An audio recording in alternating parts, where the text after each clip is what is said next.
তাইওয়ানকে চারপাশ থেকে ঘিরে ফেলেছে চীন। চলছে সমুদ্র ও আকাশপথে যুদ্ধের প্রস্তুতি। বাস্তব যুদ্ধের মতো মনে হলেও এটি মূলত বিশেষ মহড়া। 23 মে বৃহস্পতিবার সকালে শুরু হয় জয়েন্ট সোর্ড 2024A নামের এই ট্রেনিং। চীনের সামরিক কর্তৃপক্ষের তরফ থেকে জানানো হয়, তাইওয়ানের স্বাধীনতার নামে বিচ্ছিন্নতাবাদী কর্মকাণ্ড চালানোর কঠোর শাস্তি হিসেবে চলছে এই মহড়া। একই সাথে এটি বেইজিংয়ের অভ্যন্তরীণ বিষয়ে বহিরাগত শক্তির হস্তক্ষেপ ও উস্কানির বিরুদ্ধে কড়া সতর্কবার্তা। তাইওয়ান প্রণালী তাইওয়ানের উত্তর, দক্ষিণ ও পূর্বে মহড়াটি পরিচালনা করছে চাইনিজ পিপলস লিবারেশন আর্মির ইস্টার্ন থিয়েটার কমান্ড। পাশাপাশি ট্রেনিংয়ের আওতায় আছে তাইওয়ানের কিনমেন, মাতসু, উকিউ এবং ডংইন দ্বীপপুঞ্জের চারপাশের অঞ্চল।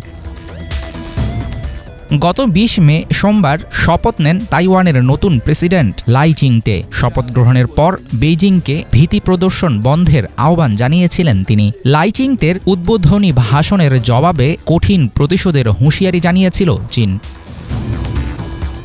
তাইওয়ানকে নিজের ভূখণ্ডের অংশ মনে করে চীন। তাইওয়ান বিষয়ে চীনের এই দাবি নতুন কিছু না। তাইওয়ানকে চীনের সাথে একত্রীকরণ বা এক চীন নীতিকে একটি লক্ষ্যে পরিণত করেছেন চীনা প্রেসিডেন্ট শি জিনপিং। বিগত বছরগুলোতে খুব একটা কাজে আসেনি চীনের এসব হুমকি।